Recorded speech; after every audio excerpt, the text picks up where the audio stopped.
जी। अच्छा, work permit के लिए अप्लाई कैसे करना था उस कंपनीज के में? एक और सवाल रहता है लोगों का हाँ जी। कि टूरिस्ट वीज़ा पे वहाँ चले जाएं और बाद में टूरिस्ट वीज़ा वर्क वीज़ा में कन्वर्ट हो जाता है, क्या ऐसा है? जी है जी। टूरिस्ट वीज़ा आसानी से लग जाता है, टूरिस्ट वीज़ा के लिए क्या शर्तें होती हैं? एक सबसे बड़ा सवाल रहता है, हमारे जो खेती किसान भाई हैं हाँ। वो अमेरिका जाना चाहें, वो कैसे पहुंच सकते हैं? क्या वो किसान भी जा सकेंगे जिनको इंग्लिश नहीं आती?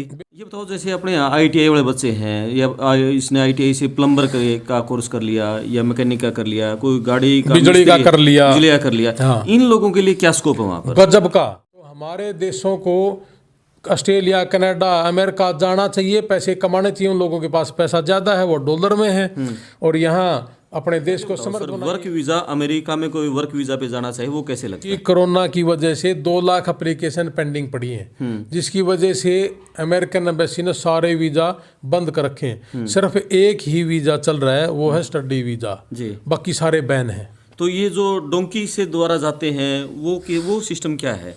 मैक्सिको चले जाएंगे, यहाँ से फिर मैक्सिको से द्वार कूद जाते हैं? बहुत परेशानी में है, बहुत दिक्कत में है, बहुत तकलीफ में है। जी। जो लड़का था नवीन, आपने देखी थी ये वीडियो, कैथल का?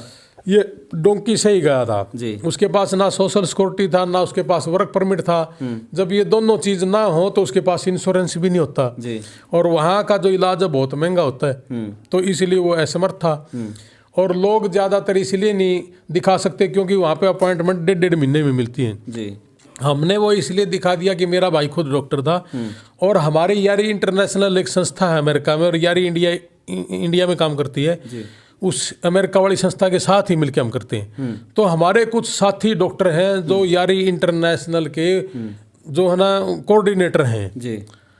तो इसलिए हमारे पहुंच में थी वो सारी चीज़ें। तो 1.5 महीने के बजाय हमने अगले दिन चेक करवा दिया और उस बच्चे को रिलीफ आना शुरू हो गया। जी। तो ये चीज़ें हैं जी हमारे पास, इसलिए शायद लोग हमारे पास फेथ करते हैं। और एक हम पैसे का खेल नहीं खेलते, ज़्यादा पैसा हम किसी पे लेते नहीं हैं। जी।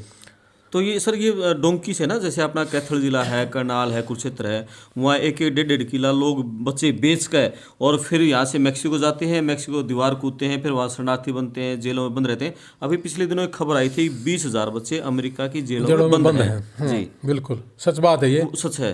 वो 20,000 बच्चे जेलों में बंद भी हैं। और मैं आपके माध्यम से भी बता दूं, जो डोंकी मार के जा रहे हैं ना, वहाँ बड़े बेचैन हैं। अच्छा। इतना नहीं है कि वे जाते ही सब कुछ काम मिल गया, क्योंकि ईव अब फिलहाल 20 साल में ट्रकिंग का जो बिजनेस था उसमें सबसे ज़्यादा मंदा है।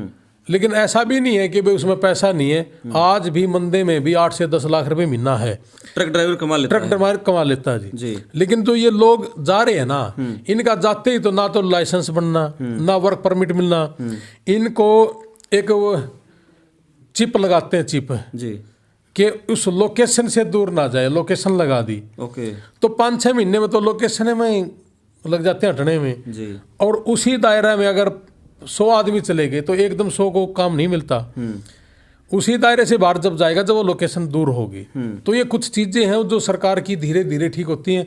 तो जो ये डोंकी मार के जाओ ना, उनमें से 100 में से 10 लोगों को तो डिपोर्ट भी कर देते हैं। जी। जो आदमी 1.5 किला बेच के डोंकी मार के चला गया और उन दशा में उसका नंबर पड़ गया, तो वो दोबारा तो जा ही नहीं सकता ना, बर्बाद हो गया वो तो। बर्बाद हो गया। जी। तो इसलिए ये 5.5-6 लाख रुपया में हमारे पास आइए, पहले ये अपनाइए।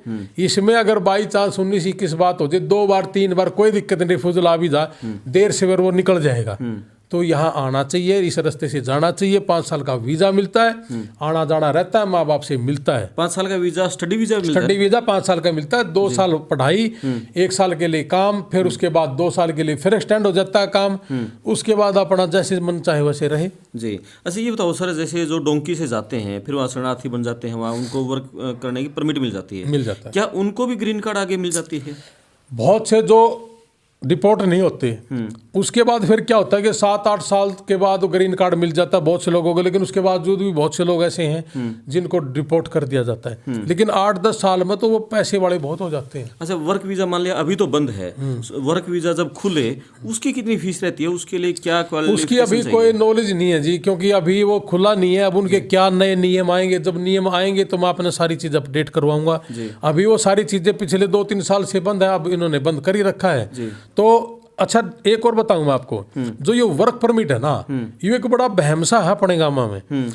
जो ग्रामीण स्तर का अच्छी क्रीम है ना, आईटी का बच्चा है, गूगल में काम कर रहा है, वो वर्क भी उन्हीं लोगों को देते हैं जी। अब कोई आदमी यहाँ पे ताश खेल रहे हैं, मेरे पास आने लग रहे 4 दिन से, वर्क परमिट चाहिए, वो करता क्या जी, कुछ नहीं करता, तो कौन ले होगा, अपने देश में नहीं लेंदा कोई जी। तो वही क्यों कर ले लेंगे। तो मैं सीधी सीधी है कि बताऊं, जो ब्रिलियंट बालक है ना, वो आईटी का क्षेत्र में वो लोग 70% से ज्यादा हमारे बच्चे हैं, उनको वर्क परमिट मिला हुआ है, उनकी वाइफ भी साथ में गई हुई है जी। अच्छा, वर्क परमिट के लिए अप्लाई कैसे करना था उस कंपनीज के में? वो निकल जाते हैं जी। अभी जैसे कुछ दिन पहले एक ड्रॉ भी निकलता है कि वो वर्क परमिट के लिए ड्रॉ है, तो वो हर साल निकलता है ड्रॉ जी। अब भी एक ड्रॉ है कि जिन लोगों ने वीजा जिनका खत्म हो गया, तो 2022 तक उन्होंने ये कह रखा था कि भाई जिनका खत्म हो गया तो उनको हम ड्रॉ सिस्टम से देंगे। उनके लिए एक अवसर फेर है कि जो पढ़ाई वाले बच्चे हैं, 5 साल पढ़ लिए, फिर दोबारा पढ़ने जाना चाहते हैं, या जो वर्क परमिट वाले हैं उनका वीजा खत्म हो गया, तो वो 2023 तक अमेरिका ने फिर खोल दिया कि वो अपने ड्रॉ सिस्टम से अपना वीजा दे दें और उनका वीजा लग के घर आ जाएगा जी। अच्छा ठीक है सर, ये होगा। ये बताओ, जैसे अपने आईटीआई वाले बच्चे हैं, या इसने आईटीआई से प्लम्बर का कोर्स कर लिया, या मैकेनिक का कर लिया, कोई गाड़ी का बिजली का कर लिया, बिजली का कर लिया, हाँ। इन लोगों के लिए क्या स्कोप है वहाँ पर? गजब का जी। गजब। मैं तो एक एक्सपीरियंस बता सकता हूँ, मेरा एक हॉस्पिटल है मेरे छोटे ब्रदर का जी। अभी फरवरी में वो ओपन होना है, उसका लाइसेंस मिलना है, बिल्डिंग तो खरीद ली हमने वहाँ सेंसर लगाने थे, जो ये धुएं वाले ना होते हैं जी, वो सेंसर लगवाने, तो 1 हफ्ते में तो बिजली वाले ने हमें टाइम दिया, बिजी इतना था जी। और 1 हफ्ते के बाद जब वो आया तो 4 घंटे उसने काम किया, 4 घंटे में अपने इंडिया के रुपये 82,000 लेके गया हमारे से वो। 4 घंटे बिजली वाला? 4 घंटे बिजली वाला जी।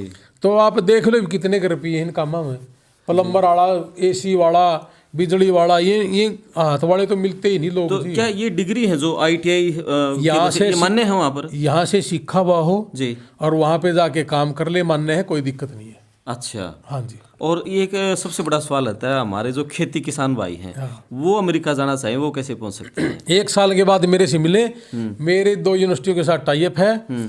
1 साल के बाद वहाँ की कुछ टेक्निक सीखने के लिए मैं, जैसे मैंने कहा कि 2 यूनिवर्सिटी के साथ टाई अप है, उन किसानों को मैं भेजूंगा वहाँ की टेक्निक सीखने के लिए। क्या वो किसान भी जा सकेंगे जिनको इंग्लिश नहीं आती? बिल्कुल 100%। किसान तो किसान है, उसमें इंग्लिश का मतलब है क्या है जी। वो मतलब बिना इंग्लिश वाले भी वहाँ पहुँच सकते हैं? बिल्कुल, वहाँ उनको वो सारी चीज़ें प्रोवाइड करवा देंगे कि वो जो कन्वर्सेशन करने वाला है ना बीच में, इंग्लिश टू हिंदी, हिंदी तो वो सारी चीज़ें उपलब्ध करवा देंगे बस जी। एक और सवाल रहता है लोगों का कि टूरिस्ट वीज़ा पे वहाँ चले जाएं और बाद में टूरिस्ट वीज़ा वर्क वीज़ा में कन्वर्ट हो जाता है, क्या ऐसा है? ये मेरे हिसाब से एक गलती है। जो टूरिस्ट वीज़ा है ना, वो वर्क परमिट में नहीं होता जी। हाँ, जो टूरिस्ट वीज़ा वाले ना वो असाइलम लगा लेते हैं कि भाई हमारा पीछे तो कि में है नहीं, असाइलम लगाते हैं वो लोग भी। जी। जो लोग वाया भटिंडा रहे वो भी असाइलम हैं। कुछ बच्चे हैं जो जाते ही क्लास में जाते ही नहीं असाइलम लगा दिया जी। बड़े धोखे में भी हैं बच्चे। 5 साल का वीज़ा है, आना जाना रखिए। 2 साल के बाद जब डिग्री खत्म हुई अपने माँ बाप को भी बुलाइए, वीज़ा लगता है उसमें। वहाँ अमेरिका का एक सिस्टम है कि उस ओकेजन पे जब डिग्री मिले हैं तो उसके माँ बाप को देती है वो वीज़ा, तो उसका फ़ायदा क्यों नहीं ले रहे।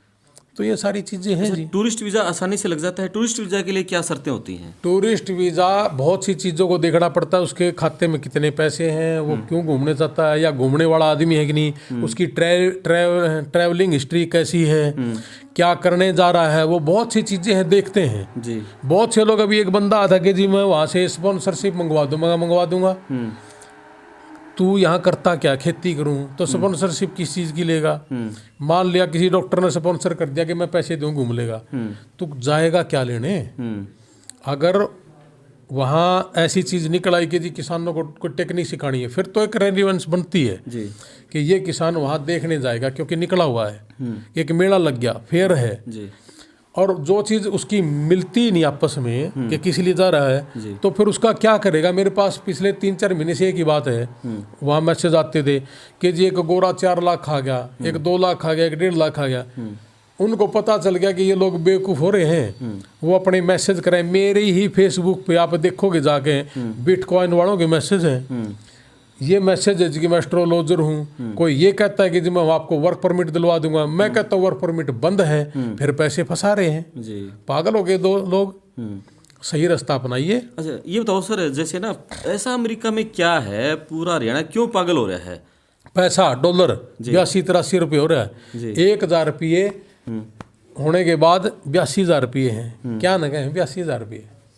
अच्छा, तो एक दिन में कितना कमा लेता होगा जो ये प्लम्बर हैं, मिस्त्री हैं, ड्राइवर हैं? कमाने वाला हो जी जितना मर्जी कमा लो, 18-18 घंटे काम करें लोग और खूब दबा कर रुपया कमाओ, कोई दिक्कत नहीं। अच्छा, वहाँ का कल्चर कैसा है? अमेरिका के बारे में ये एक गन कल्चर है कि दुनिया में सबसे ज्यादा क्राइम अमेरिका में है, किस तरह का है अमेरिका?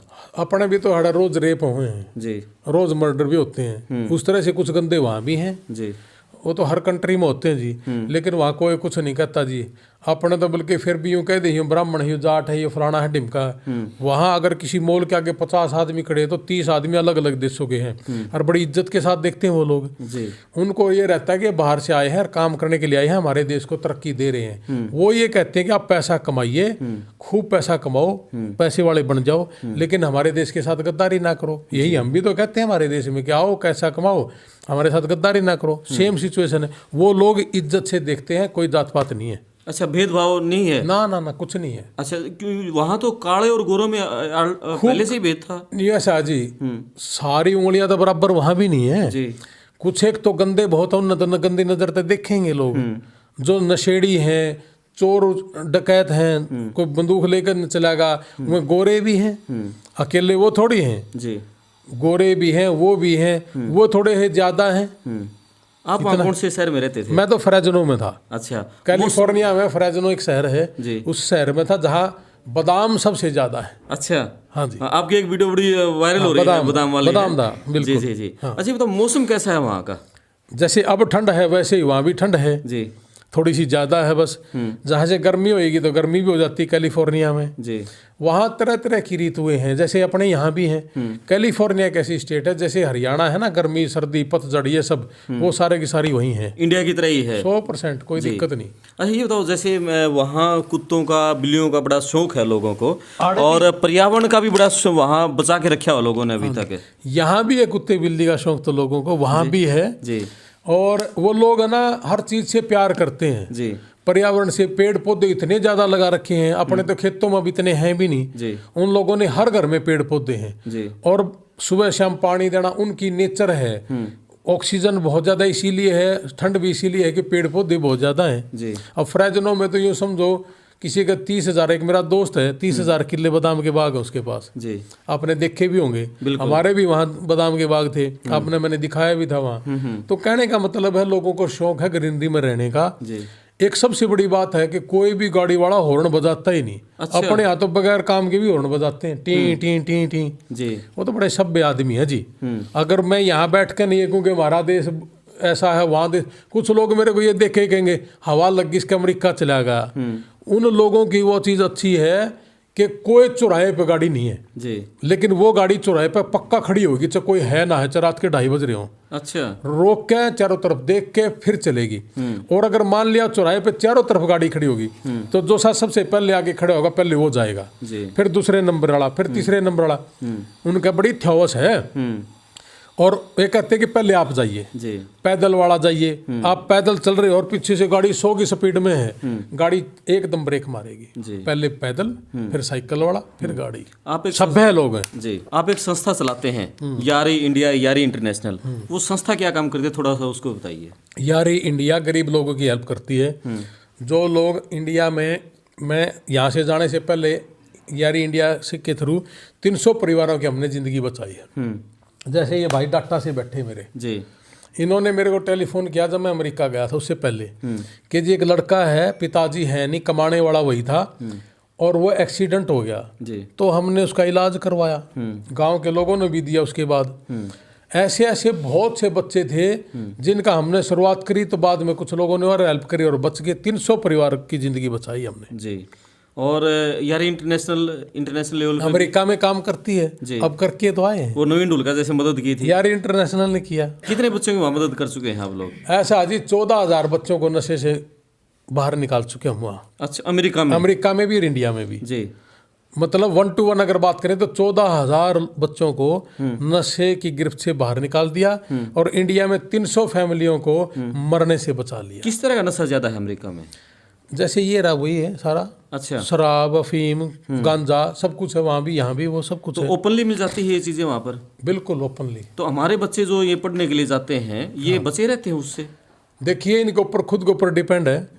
अगर ये शराब नहीं पियेंगे तो बिल्कुल अच्छी बात है, ना नहीं पीनी चाहिए। लेकिन अगर ये पिए तो वहाँ खुला है, जैसे यहाँ अपना ठेके वहाँ भी हैं जी। लेकिन कुछ बच्चे हैं अपने माँ बाप देख लिया कि माँ बाप देखते नहीं और शराब पीने लग रहे हैं, पीते भी हैं बहुत से, मैंने देखे हैं खुद। मेरी तो यही अपील है उन सब लोगों से कि इस गंदगी से दूर रहें और माँ बाप ने जिस वजह से भेजा था, जो सोच के भेजा था, उस पर खरा उतरें। जी, आखिर में आप क्या संदेश या देना चाहेंगे? मैं तो एक ही संदेश देना चाहूँगा कि जिस भी भाई को कम से कम पैसे में विदेश जाना है तो गोल्डन टाइम्स एजुकेशनल सर्विस के साथ मिलिए, मेरे से मिलिए और पढ़िए और अपनी फैमिली को ऊंचा उठाइए। और अपने देश में गैदरिंग ज़्यादा है, जनसंख्या ज़्यादा है, तो हमारे देशों को ऑस्ट्रेलिया, कनाडा, अमेरिका जाना चाहिए, पैसे कमाने चाहिए। उन लोगों के पास पैसा ज़्यादा है, वो डॉलर में है और यहाँ अपने देश को समृद्ध बनाइए। 2022 में जो भारत देश से गए हुए लोग हैं, चाहे वो ऑस्ट्रेलिया, कनाडा, अमेरिका, इंग्लैंड कहीं भी है, न्यूजीलैंड कहीं भी है, इस देश में सबसे ज़्यादा पैसा भेजा है। 8,00,000 करोड़ रुपये उन्होंने भेजा यहाँ पे, अमेरिका से, कनाडा से, पूरे चारों तरफ से बच्चों ने। जी जी जी। तो ये हमारा देश की करेंसी भी उठेगी और देश तरक्की भी करेगा। बिल्कुल, बहुत बढ़िया भाई। ये थे रणबीर लोहान जी, और ये डॉलर की जो खनक है और जिसके चक्कर में हमारा जो पूरा हरियाणा पागल हो रहा है, और एक ही जुनून है हमारे युवाओं में कि अमेरिका जाना है, किसी भी तरह से पहुंच जाए, सही रास्ते से जाएं। रणबीर जी से संपर्क करें। मैं आपका दोस्त करमपाल। वीडियो शेयर करें, चैनल सब्सक्राइब करें। इसी तरह की और बहुत सारी जागरूकता वाली, अवेयरनेस वाली वीडियो आपके सामने लेकर आते रहेंगे। धन्यवाद। धन्यवाद जी, जय हिंद। पड़ताल टीवी को बहुत बहुत धन्यवाद। थैंक यू, नमस्कार।